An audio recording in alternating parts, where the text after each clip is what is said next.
Bismillahirrahmanirrahim. Assalamualaikum warahmatullahi wabarakatuh. Salam sejahtera buat kita semua.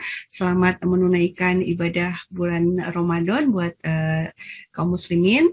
Alhamdulillah hari ini saya kembali bisa mengundang Mas Albert Muhammad setelah sekian lama tertunda.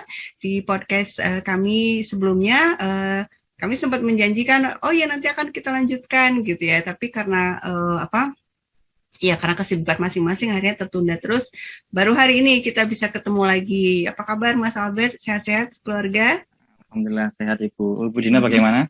Alhamdulillah sehat-sehat juga. Ya, terakhir itu Mas Albert kita tuh kan sempat terputus sampai di masalah Georgia gitu ya. Waktu itu Mas Albert ingin menceritakan sesuatu tentang Georgia, tapi karena sudah terlalu panjang, oke kita lanjutkan kan terakhir gitu ya. Dan kita juga pemirsa sekalian juga mungkin ingat ya, tahun 2003 Georgia itu juga pernah ada revolusi yang di backing oleh Amerika Serikat, namanya itu revolusi Mawar ya, dan waktu itu menggulingkan Presiden Edward Shevardnadze yang pro Rusia. Nah, hal yang sama, revolusi yang sama itu juga terjadi di tahun 2014 di Ukraina. Dan disebutnya revolusi oranye. Dan ini yang disebut oleh John Mearsheimer ya, pakar politik internasional dari Amerika Serikat, bahwa Amerika Serikat itu kebijakan luar negerinya adalah menyebarkan demokrasi di seluruh dunia ya, kalau perlu dengan revolusi berwarna. Apa itu revolusi berwarna ya? Revolusi yang memang didanai penuh ya, didukung penuh oleh Amerika Serikat untuk menggulingkan rezim-rezim yang menurut Amerika Serikat tidak demokratis, dengan tujuan apa? Supaya pemerintahan yang baru terbentuk itu pro Amerika Serikat. Nah, gitu. Jadi ada kesamaan pola di sini Georgia dan kemudian Ukraina. Dan revolusi berwarna ini juga terjadi juga di berbagai negara yang lain, termasuk Iran itu juga, Mas Albert, di Iran juga mereka juga berusaha tuh mengadakan revolusi berwarna, warnanya hijau kalau di Iran, tapi gagal terus sampai hari ini. Nah, sekarang kita kembali lagi, waktu itu Mas Albert mau cerita soal Georgia, gimana tuh Mas Albert? Oke, terima kasih Bu Dina dan teman-teman netizen semua ya. Jadi kemarin sempat saya singgung terkait pola penyerangan ya, bukan penyerangan, jadi pola demilitarisasi ya, operasi militer Rusia yang dilakukan sekarang 2022 ini ya, itu hampir mirip dengan operasi militer yang dilakukan di Georgia. Georgia ini kan di wilayah pegunungan Kaukasus Ibu ya. Dulunya dia adalah bagian wilayah Uni Soviet. Kemudian setelah Uni Soviet hancur ya, kemudian mereka menjadi negara sendiri. Di pegunungan Kaukasus kan ada banyak, ada Georgia, kemudian ada tetangganya Azerbaijan, kemudian satu lagi setelah Georgia itu ada Armenia ya, Armenia, Georgia, Azerbaijan, kemudian ada di wilayah Rusia yang sampai sekarang ada Chechnya, ada Dagestan, yang kalau kita melihat orangnya mirip-mirip gitu ya. Saya ingin menyampaikan bahwa teknik atau cara Rusia masuk ke sana itu hampir sama itu. Jadi memang militer masuk ke wilayah yang ada konflik terlebih dahulu. Nah, kalau sekarang konfliknya kan di Donbas ya, di Lugansk, di daerah Ukraina Timur ya, di perbatasan dengan Rusia Selatan, akan menguasai di mana konflik itu dulu. Nah, kemudian apakah itu akan sampai Kiev? Tergantung. Ya kan? Tergantung kepentingannya sampai di mana gitu. Kalau memang perlu pasti akan sampai Kiev, tapi sampai saat ini kan belum sampai Kiev. Walaupun sebenarnya itu bisa dilakukan, tapi belum sampai ke sana. Sekarang baru di Donbas, kemudian sudah ke Mariupol ya, dan di wilayah-wilayah sebelahnya. Kemudian di Georgia itu juga sama. Pola penyerangannya ada di apa namanya? Kota-kota yang ada konflik. Dan pada akhirnya sampai Tbilisi ya. Mas Albert, saya potong sebentar ya. Mengapa Putin harus masuk ke sana? Apa yang terjadi sebenarnya waktu itu? Oke, kenapa sampai masuk di sana? Sama. Tadi sudah saya sampaikan bahwa Georgia ini kan wilayah Uni Soviet dulu. Kemudian mereka diberi kemerdekaan secara mandiri setelah adanya Glasnost Perestroika kan.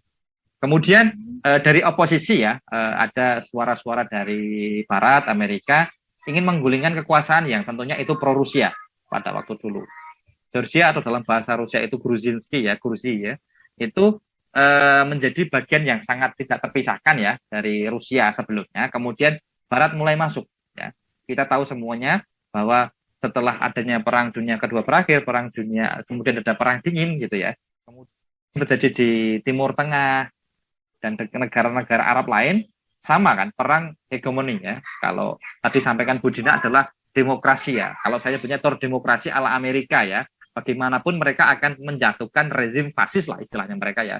Rezim diktator yang berkuasa di suatu negara yang tentunya itu berlawanan dengan rezimnya Amerika, begitu Bu Dina ya. Kalau di Amerika demokrasi ya 2 periode selesai istirahat, walaupun periode selanjutnya masih partai yang sama. Sebenarnya kan hampir mirip ya antara diktator dan demokrasi ketika yang berkuasa masih sama dan terus-menerus ya, cuma beda wajah aja gitu ya kalau saya menyebutnya ya. Cuma orang selalu menyebutnya fasis, diktator, dan Amerika mencoba atur demokrasi tersebut membolehkan. Nah, kenapa Rusia masuk? Ya sama, sama alasannya adalah membela kepentingan. Ya kan? Ketika berbicara kepentingan di suatu negara, tidak dipungkiri pasti ada yang tidak suka dengan Rusia, itu jelas ya. Tapi tidak dipungkiri tidak lebih banyak orang yang memang itu senang sama Rusia karena ikatan sejarah, perbatasan wilayah dan lain sebagainya. Kemudian ya Rusia memang bagaimana politiknya dia ketika ada tetangga ya memang membutuhkan bantuan. Dan sebagai tetangga yang disampaikan Putin, ketika tetangga itu mengusik di perbatasan, ya saya tidak boleh tinggal diam, gitu ya. Apalagi di sana ada Amerika dan Barat dan lain sebagainya. Modelnya sama, penyerangannya pelan-pelan itu. Sempat juga saya sampaikan bahwa sebenarnya Rusia ini bisa dong, mengalahkan atau bukan mengalahkan militer Ukraina. 1 malam atau enggak lebih dari seminggu lah. Karena secara hitungan militer persenjataan mereka kalah telak, gitu ya. Walaupun konon mereka mau akan dibantu NATO gitu ya. Tapi fakta yang kita lihat adalah pelan-pelan kan menyerang dari daerah Donbas ya, Donetsk dan Lugansk. Pelan-pelan ini dikuasai, sudah kemudian akhirnya kan merembet ya, menjalar ke beberapa kota sebelahnya, ke Mariupol, Bucha dan lain sebagainya. Jadi sama berusaha mengamankan kota, masyarakat sipil dan berusaha sebisa mungkin militer Ukraina dilucuti senjatanya sebisa mungkin. Kalau tidak bisa berarti kan ya jelas adu kontak gitu ya. Adu kontak senjata pasti ada korban. Ya, militer jelas, sipil ya secara tidak sengaja pasti ada. Dan Rusia punya kepentingan yang sangat besar ya secara politik dan ekonominya. Hegemoni ketika negara-negara bekas Uni Soviet itu mulai masuk politik Barat ataupun budaya Barat, dan sampai mereka pro Barat itu membahayakan geopolitik dari Rusia itu sendiri. Tapi melihat Barat begitu kencang di sana, makanya saya lebih melihat kepada sisi geopolitiknya Ibu. Jadi ini harus diamankan dulu.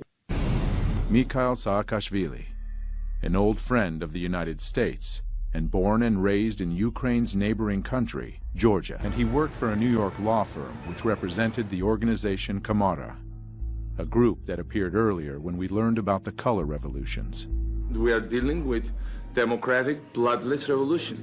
This is the Revolution of Roses, and this is Mikhail Saakashvili with Kamara, busy overthrowing the legitimately elected president, Eduard Shevardnadze. Remove the government by peaceful means. That's classics, you're really European, I'm proud. Soon after the Rose Revolution blossomed fully, Georgia announced its intentions to join NATO and plant fresh NATO military bases in the fertile soil right on Russia's border. Jadi mungkin kesamaan polanya itu Rusia menjaga negara-negara tetangganya ini supaya tidak masuk ke orbitnya Amerika Serikat, gitu kan? Tidak masuk ke dalam hegemoni Amerika Serikat. Iya, jadi kegagalan terbesar Uni Soviet adalah menurut pandangan saya itu. Itu keberhasilan Amerika masuk secara ideologi ya, memberikan di Gorbachev ini sehingga memberikan glasnost perestroika. Dan kita tahu yang kita pelajari dulu adalah Uni Soviet masuk babak baru ya, masuk zaman kebebasan gitu kan. Tapi faktanya kan Uni Soviet akhirnya hancur. Ya kan. Jadi wilayah Eropa Timur, belasan beberapa negara, kemudian di Asia Tengah gitu ya, kemudian menjadi Rusia, ada Ukraina, ada Belarusia, Georgia, Azerbaijan dan sebagainya. Jadi 1991 itu, glasnost perestroika itu menurut saya kegagalan Uni Soviet setelah Imperium Rusia, kemudian Uni Soviet, kegagalannya di situ. Jadi Amerika benar-benar berhasil menanamkan paham demokratisnya, liberalisnya berhasil di tahun itu sama Gorbachev itu kan. Akan tetapi Gorbachev kalau kita lihat cuma setahun dia berkuasa. Ya kan?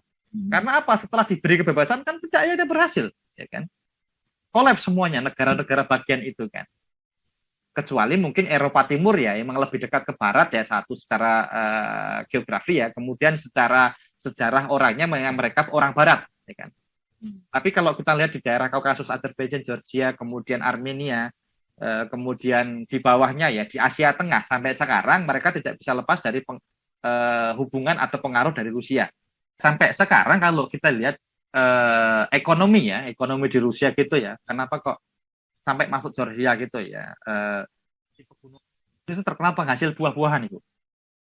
Kalau kita lihat ke pasar tradisional itu pengusaha-pengusahanya itu pasti orang-orang Georgia gitu, orang Armenia gitu, karena mereka pegunungannya nggak dingin-dingin banget, jadi bisa menghasilkan buah-buah yang banget. Jadi secara ekonomi mereka pasti menjualnya ke Rusia. Kemudian secara teknologi dan lain sebagainya, pendidikan juga mereka kan dulu dari warisan Uni Soviet ya, masih menggunakan metodenya Rusia, begitu. Oh, pantesan ini Mas Albert, saya itu pernah dapat video orang Armenia mengirimkan bantuan pangan sampai ratusan ton ke jadi lewat Rusia, tapi mau dikirim ke Donbas. Jadi untuk membantu warga Donbas yang sekarang ini sedang dalam konflik ini gitu. Berarti ternyata memang ada hubungannya secara budaya juga gitu ya. Nanti kalau kita masih melebar lagi suatu saat kita ngobrol, nanti ada yang namanya genosid yang dilakukan oleh Turki Utsmani ke Armenia. Budina pernah dengar ini? Iya betul. Yang sampai sekarang UN PBB belum mengakui itu sebagai sebuah kan sebagian korbannya itu lari ke Isfahan, Iran. Yeah. Nah, kalau kita datang ke Isfahan itu ada museumnya tuh, museum korban-korban genosida Turki Utsmani itu. Jadi makanya kan, di Isfahan itu banyak orang-orang Kristen Armenia. Nah, makanya belum sampai sekarang kan, ketika revolusi ini nggak bulan-bulan ini kalau nggak salah ya, awal tahun gini. Dia akan selalu orang-orang Armenia dimanapun akan berusaha bahwa jangan lupa tragedi ini sampai UN mengakui bahwa itu juga termasuk genosida dalam bentuk lain gitu kan, karena emang massal gitu. Jadi kalau di Armenia sangat Rusia banget gitu ya, maksudnya hubungannya sangat baik sekali, makanya Budina mengirimkan buah-buahan tadi ya, karena memang di sana itu penghasil buah-buahan Kaukasus itu, karena di wilayah Rusia yang lain kan musim panasnya tidak cuma sebentar. Nah, di pegunungan ini mereka penghasil tinggi. Jadi makanya kenapa kalau berbicara ini di luar topik lagi ya, Rusia dengan sanksi Eropa kayak gitu, apa nggak kolaps gitu ya? Tidak, Rusia itu kan mereka bebas pangan sama energi ya, mereka bisa sendiri. Berdaulat pangan dan energi. Berdaulat sekali. Jadi ketika ini malah melebar ya, jadi nggak apa-apa, kita kan ngobrol aja. Kemarin rubel sempat jatuh sekitar 68% ya, jatuhnya. Pas saya 2014 itu 2013-14 ada konflik Ukraina yang pertama juga sama 65%. Saya di sana baik-baik saja kok, Bu. Maksud saya adalah warga masyarakat ya bisa berjualan, bisa hidup, semuanya naik iya, tapi nggak besar ya. Jadi bahan makanan naik, transportasi naik, buat saya itu normal, kayak naiknya setiap tahun sebuah negara ya, ekonomi dan semuanya naik itu biasa. Mungkin untuk yang menggunakan dolar akan ngefek ya, tapi kalau kita melihat setelah 1,5 bulan sekarang, rubel menguat lagi kan ya Ibu ya, kalau Budina juga memantau ya. Karena tadi Rusia berdaulat pangan sama energi, kamu mau bertahan berapa lama, dan akhirnya kan Amerika coba ke Venezuela, ke Iran, mau beli minyak gitu, sampai akhirnya sekarang kapal kita Pertamina ditahan sama si Greenpeace, ya Soros begitu kan? Iya, dicegat ini nggak boleh. Jadi nah kalau nyinggung Greenpeace ini kan. Makanya melebar ini, makanya saya tutup dulu. Nggak apa-apa. Karena kita butuh ekonomi. Kita ngobrol jadi. Greenpeace tuh nggak pernah protes soal Yaman, nggak pernah protes soal Palestina, nggak pernah protes soal apalagi Irak, Suriah. Kenapa tiba-tiba ngurusin Ukraina, menghalangi orang mau beli minyak? Kan terserah orang mau beli minyak kemana kan gitu. Silakan Mas Albert. Jadi dari Georgia mungkin kita pindah ke Ukraina nih. Jadi pola yang sama dilakukan oleh Rusia di Ukraina. Intinya Rusia itu ingin mempertahankan kepentingannya karena melihat bahwa ada ancaman Barat, baik tadi sudah disinggung di Georgia maupun di Ukraina. Ya, ini saya terkonfirmasi dari yang disampaikan oleh Mearsheimer ya, bahwa memang betul Barat atau Amerika Serikat di sini itu memang ingin menjadikan Ukraina itu sebagai bentengnya Barat terhadap Rusia gitu. Jadi pengen menjadikan Ukraina yang seharusnya netral saja gitu kan, tapi masuk ke dalam orbitnya Amerika Serikat. Main deep causes, the aim of the United States and its European allies to peel Ukraine away from Russia's orbit and incorporate it into the West. Our basic goal has been to make Ukraine a Western bulwark on Russia's border. And Russia says, this ain't happening, period, end of story. And we will do everything we can to make sure it does not happen. Our basic strategy is to topple regimes all over the world, not simply because we like democracy, but because we believe that whoever gets elected will be pro-Western. So we're killing two birds with one stone. Nah, apa nih yang bisa Mas Albert ceritakan terkait ini? Kalau dalam melihat sejarah ya, bahwa kekaisaran atau kerajaan Rusia itu kan muncul di Kievskaya Rus ya, namanya sahabat Rusia atau Kievan Rus kalau teman-teman lihat. Itu di Kiev ya, tahun 800-an ya, 800-an Masehi. Kiev ya, awal mulanya memang di Kiev, Kievan Rus namanya. Kiev sama Rusia. Mereka berkuasa hampir 200 tahun di Kiev itu, sampai sekitar 1200-an di mana di Asia ya, lembah Asia ada namanya Genghis Khan ya, di Mongolia yang lagi naik daun ya. Yang kita tahu semua bahwa Genghis Khan sangat kuat tahun segitu, dan akhirnya dia mulai merambah ke Eropa, ke tanah Eropa. Nah, masuklah ke wilayah Rusia, wilayah waktu itu Kievan Rus ya, Kievskaya Rusia ya, dan akhirnya bisa menguasai di wilayah kerajaan Kievskaya Rus tadi. Kalah akhirnya Kievskaya Rus ya, dari pasukan Genghis Khan tahun 1237, makanya 1240 kurang lebih sekitar tahun tersebut. Kerajaan atau kekaisaran Genghis Khan yang namanya Zolotoy Ordo itu menguasai di wilayahnya Rusia, Imperium Kievskaya Rusia lah waktu namanya itu. Dan setelah itu akhirnya lari kan, setelah menguasai naik ke atas ke Novgorod ya, itu kota di antara Moskow sama Saint Petersburg ya, ke utara lagi. Tapi bukan lari ya, jadi diberikan wilayah khusus di sana. Kamu masih boleh mendirikan wilayah sendiri, tapi di bawah naungan kekaisaran Zolotoy Ordo atau kekaisaran Mongol ya, dengan membayar upeti lah kalau zaman dahulu selama bertahun-tahun ya. Nah di Novgorod ini yang berkuasa udah orang Rusia Bu, yang berkuasa adalah orang suku Rusianya ya. Walaupun dari pertama ini nanti orang-orang Kiev tadi yang pertama, orang-orang pertama ini sudah tidak mengakui sebenarnya itu adalah yang tahta yang benar-benar berkuasa gitu lah. Kita tahu kalau kerajaan kesultanan itu masalah itu ya. Siapa yang akan ditron belum tentu akan disetujui oleh ahli waris yang lain. Jadi orang Kiev dari tahun 1200-an itu ya sudah tidak mengakui bahwa itu adalah ahli waris atau tahta yang berhak berkuasa. Kemudian naik ya dari tahun 1300-an, kemudian akhirnya si kerajaan Novgorod ini berhasil melawan Genghis Khan ya, karena sudah tidak membayar pajak, menang. Kemudian makanya Rusia, Uni Soviet mempunyai wilayah yang sangat luas, Budina. Karena konon Mongolia waktu itu kan hampir menguasai sepertiga atau seperempat wilayah dunia ya. Nah, makanya Uni Soviet mempunyai wilayah sampai Asia Tengah, sampai Azerbaijan ya. Dan semuanya itu ya gara-gara menaklukkan si Mongolia perlahan. Jadi mempunyai wilayah sampai nanti ke Afghanistan juga, perbatasan di sana begitu kan. Karena menaklukkan Mongolia itu. Nah, kemudian dengan alasan tersebut ya, kenapa Rusia sampai ingin menjaga hegemoni atau mungkin menjaga tanahnya dari gemburan orang Barat ya, itu ya karena alasan sejarah bahwa tanah Ukraina itu dulu tanahnya Rusia. Kalau teman-teman lihat di wilayah Ukraina sekarang sebagian besar ya, kecuali Kiev, itu adalah hadiah perikas dari beberapa dari Imperium Tsar ya, hingga sampai Khrushchev yang terakhir ya.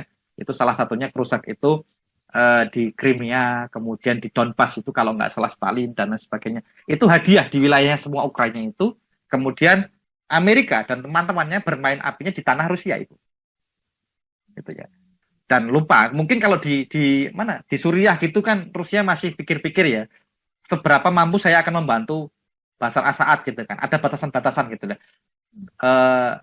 Ada pikiran panjang gitu ya terkait militer yang dikirim, dana, saya boleh masuk ke wilayah mana. Tapi kalau ini wilayah Ukraina yang dulu sebagian besar wilayahnya, kecuali Kiev, itu adalah hadiah dari para pemimpin Rusia lah, Uni Soviet hingga Imperium Kekaisaran Rusia ya. Jadi memang harus dijaga baik-baik. Jadi Rusia akan mempertahankan itu mati-matian karena di tanahnya sendiri, Ibu. Jadi, kalau kalau saya tangkap tadi yang disampaikan Mas Albert tuh, sepertinya memang ada hubungan ya. Jadi antipati kepada Rusia itu berarti udah berakar lama ya. Kan yang sekarang terjadi itu kalau saya sejak adanya dimulai konflik itu akhirnya saya rajin nonton film dokumenter tuh Mas Albert ya, tentang Ukraina ini. Nah, itu saya juga menemukan di salah satu film dokumenter pidato-pidato para pemimpin Ukraina, ya misalnya pemimpin partai atau tokoh-tokoh politik gitu ya. Itu pidato itu kayak benci banget dan memang yang disampaikan itu ya membunuh gitu loh. Kita bunuh orang Rusia, kita pokoknya gitu kayak kok benci banget gitu kan. Berarti itu ada akar sejarahnya panjang gitu mungkin. Ada akarnya panjang, dan kalau saya melihat dari komunikasi orang media ya Ibu ya. Kalau di media penggunaan kata-kata itu cenderung hate speech ya. Orang yang benci Rusia, media akan membelikan bahwa satu ini invasi Rusia atau Putin itu adalah evil gitu ya. Kita harus membunuh evil. Jadi sama kayak yang ditanyakan berikutnya bahwa politikus-politikus Ukraina yang tidak suka adalah menggunakan kata hate speech ya. Yang dulu sempat terjadi di negara kita juga penggunaan kata-kata kebencian gitu ya. Jadi ada narasi-narasi itu yang sengaja digunakan untuk apa? Ya untuk menarik simpatik masyarakat khususnya yang mendukung pemerintahan Ukraina, dan supaya biar tahu orang warga-warga yang pro dengan Rusia itu bagaimana. Jadi ini sudah lama. Jadi kayaknya kita perlu membahas kenapa sih sebenarnya Ukraina pengen keluar dari Rusia. Nanti suatu saat juga akan saya baca tulisan saya bahwa kenapa sih Ukraina pengen keluar dari Rusia. Ya tadi jelas karena kerajaan Kiev kayak Rusia itu kan itu di Ukraina ya tahun 800-an. Dia berkuasa sekitar 200-an. Akhirnya setelah itu ya menguasai kan ahli warisnya Rusia. Sampai sekarang yang punya nama itu kan Rusia. Pasti kesukuan atau etnisisme itu kan pasti ada gitu lah ya. Mereka merasa bahwa ya Rusia tidak berhak untuk menjadi ahli waris tersebut, misalkan begitu. Di samping memang bisik-bisik dari Amerika dan lain sebagainya. Begitu Ibu Dina. Putin menyatakan bahwa tujuannya satu, demilitarisasi Ukraina, ya maksudnya agar Ukraina tidak lagi menjadi pangkalannya Amerika gitu ya, tidak lagi menerima bantuan senjata yang sangat banyak dari Amerika Serikat, dan kemudian tujuan kedua adalah denazifikasi, yaitu melawan orang-orang neo-Nazi di Ukraina yang melakukan pembunuhan kepada Rusia. Gitu. Menurut Mas Albert, gimana nih? Apakah tujuan ini bisa tercapai? Mengingat kalau masalah ideologi, gitu ya, masalah ultra kanan jauh itu kelompok-kelompok nasional ultra kanan di Ukraina, kalau sudah ideologi itu, bagaimana bisa dilucuti ideologinya ya? Kan mereka udah sedemikian bencinya kepada etnis Rusia sehingga bahkan saudara sebangsa, gitu. Orang-orang Donbas itu kan sebenarnya sama-sama satu Ukraina kan, cuma karena beda etnis akhirnya dibantai sejak 2014, sudah 8 tahun sampai sekarang gitu kan. Старая Кондрашовка – день скорби. Местные жители собрались, чтобы проститься с теми, кто погиб во время недавнего обстрела деревни.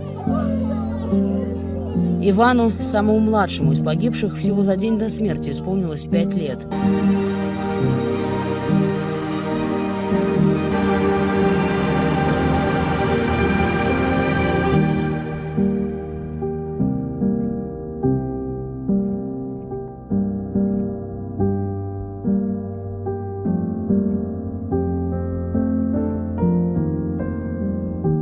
Nah itu ada nggak peluangnya bahwa orang-orang Ukraina tuh akhirnya mau lagi gitu ya hidup berdampingan dengan orang etnis Rusia, atau ya sudah memang solusinya adalah ya seperti yang dilakukan Putin sekarang, mengakui kemerdekaan Donetsk and Lugansk gitu, udah pisah aja gitu kan, yang orang etnis Rusia ya bikin negara sendiri aja.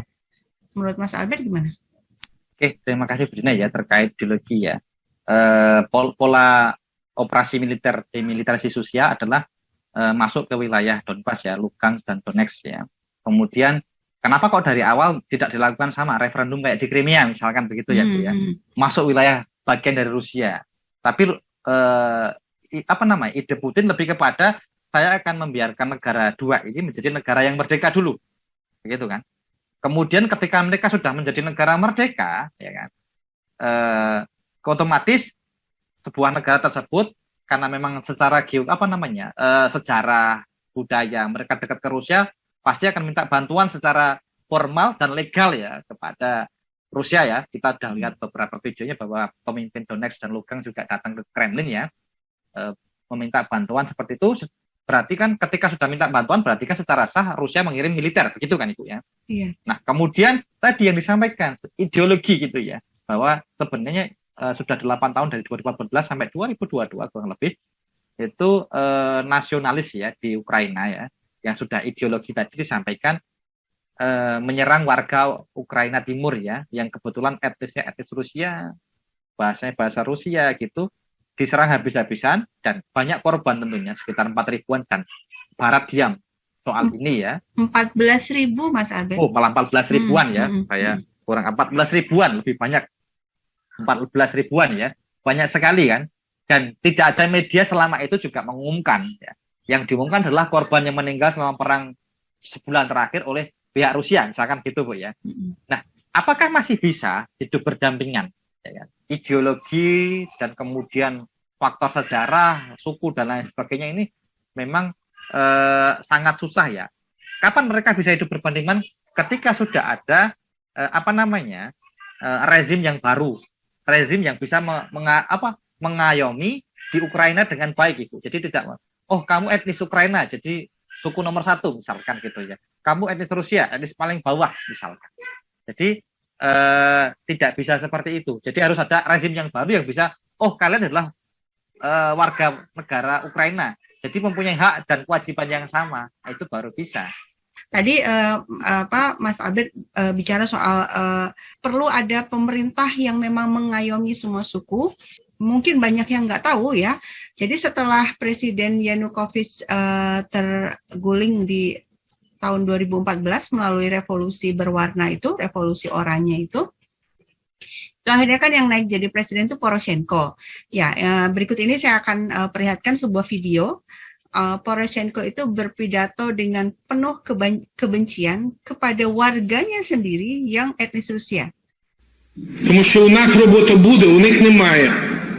У нас пенсії будуть, у них немає. У нас піклування під дітей, під людей, під пенсіонерів, під дітей буде, у них немає. У нас діти підуть до школи, до дитячих садків, у них вони будуть сидіти в підвалах. Бо вони нічого не вміють робити. І так, і саме так ми виграємо цю війну. Ya, dari video yang tadi kita perlihatkan itu terlihat ya bagaimana memang pemerintah Ukraina pasca revolusi berwarna ini memang melakukan kebijakan yang sangat diskriminatif ya terhadap orang-orang etnis Rusia. Bisa dibayangkan kalau presiden saja sampai berbicara seperti itu gitu kan. Nah, sekarang saya pikir kita sudahi dulu diskusi kita.